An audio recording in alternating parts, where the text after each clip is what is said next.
We start immediately with the news, and let me just confirm to you what I've been telling you now for the last 24 hours. Ederson to Manchester United, deal off. I know there have been different informations, other people saying that it's still not decided, it's still not clear, we still have to wait, and again, I respect absolutely all of that, but Atalanta confirmed again today that the player has been informed that he has to return to Atalanta. He's not going to be signed by Manchester United, so that's the position of the club. Atalanta are ready to welcome back the player. Atalanta believe Ederson is absolutely okay and fit, ready to play football on a regular basis, so no issues about that one. I can also add to you that Ederson already left England, and Ederson is ready now to go to holiday and then return to Atalanta. So that's the stance of parties involved, waiting for Manchester United's stance. I imagine after what happened, Manchester United want to take an official position, and I respect that, obviously. So we have to wait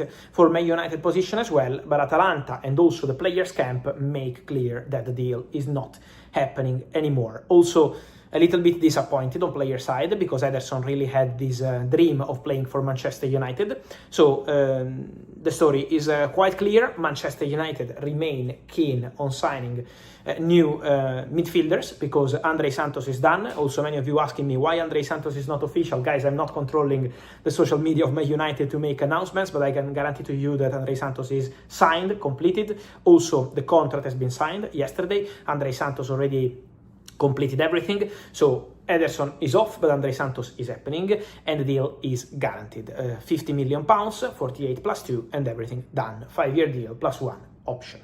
Then in terms of deals done, just to confirm some stories I told you here on the channel over the recent days, Morten Hjulmand to Atletico Madrid is official, 40 million euros, 5 in advance, and good luck to Morten Hjulmand with this new opportunity after playing in Italy with Lecce, in Portugal with Sporting, now he's new Atletico Madrid player. And then another exclusive story, Jeremy Monga, I told you about the hijack by Manchester City today. Man City in the morning made official the deal for Jeremy Monga, new talent for the citizens. So a lot of movements around Europe. I also wanted to confirm something about another story I've been telling you in the recent days, and it's about Alejandro Garnacho. We have to take a minute about Alejandro Garnacho. Why? Because Chelsea have decided, together with Alejandro Garnacho and together with his camp, not to involve the player in any training session for the pre-season with Xabi Alonso. So Garnacho is not even part of the Chelsea squad training for pre-season, is not even working with Xabi Alonso, because for Chelsea and Garnacho, the best solution, that's the feeling on both sides, is to part ways this summer. So I think we can say it's over between Chelsea and Alejandro Garnacho.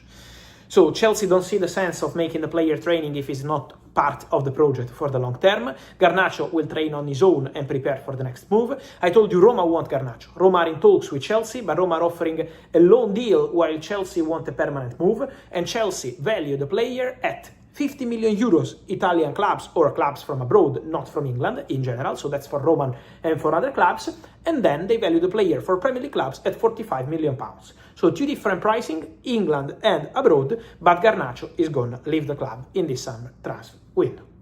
So, one more confirmation of what I've been telling you, the Garnacho situation will be resolved in the next weeks, so work in progress about that. Let's take a minute also about Barcelona, guys, because on Barcelona, again, many questions on the Ferran Torres story. I told you in a video last night, you can find everything here if you want to find the full story, but for Ferran Torres, the decision made on player side and the agents of the player is to have conversations with clubs. So Ferran Torres, before deciding his future, which is going to be decided in any case after the World Cup, not today, not tomorrow, so we have to wait, but in any case, the agents of Ferran Torres are talking to clubs. That's something they decided to do before deciding on staying at Barcelona, signing a new contract or not. In any case, they want to talk to clubs. And that's what's happening with Paris Saint-Germain. They are talking with the agents, the agents are talking with Paris Saint-Germain, so there is an active conversation. Ferran Torres, PSG, he's one of the names in the list for PSG, not the only one. PSG sources guarantee that there are more names in the list, not only Ferran Torres, his name under consideration. They had conversations with the agents, but at the moment, still nothing advanced or close, because they still have to assess more options. And also Ferran Torres is talking to several clubs, including Barcelona, over a new contract before making a decision. So that's the status of the Ferran Torres story.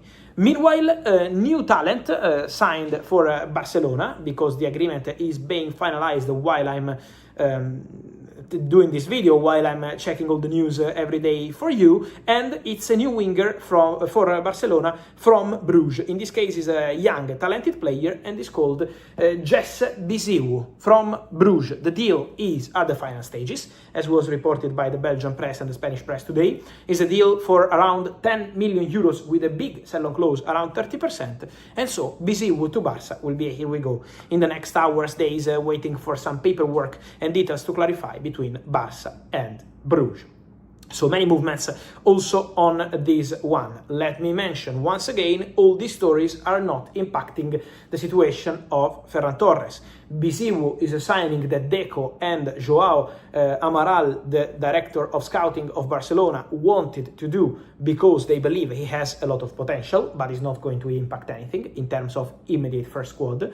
And also, the situation of Ferran Torres is something that still has to develop. But in any case, Barcelona, even signing Karim Adeyemi, who will be in Barcelona on Wednesday, are not going to impact the deal for Julian Alvarez, because they still want to go for Julian. They still want to try for Julian, and they will still go all in for Julian Alvarez. Then, Atletico Madrid don't want to sell to Barcelona, so the situation remains tense between the two clubs. We have to see what happens, but Barcelona still want to sign a top striker and still want to go for Julian. Then we have to see what's going to be possible and what's not going to be possible, not based on Adeyemi or all the rest. And then let me close, for those who stay for the whole video, with the exclusive story. A surprise of the day: Ajax are in talks to sign Azzedine Ounahi. The midfielder from the Moroccan national team did very well at the World Cup this year, did very well at the World Cup 4 years ago in Qatar. Very interesting player. He's at Girona. They got relegated in second division in Spain, and now Ajax are trying to sign Azzedine Ounahi. Conversations ongoing, talks ongoing, player side, club side with Girona. He has release clause around 25 million euros, and Ajax are going for Azzedine Ounahi as new midfielder. Michel, the manager, is the same coach he had at Girona, so that's the connection. Jordi Cruyff, the director, already approved the move. Ajax are trying to make something special happen in midfield, and the player they want is Azzedine Ounahi. On this, guys, and much more, I will keep you posted in the next videos, in the next hours. Remember to like this video, turn on the notification bell, subscribe to the channel, be here every single day with all the latest on a crazy, crazy transfer window. Thank you as always, and see you soon.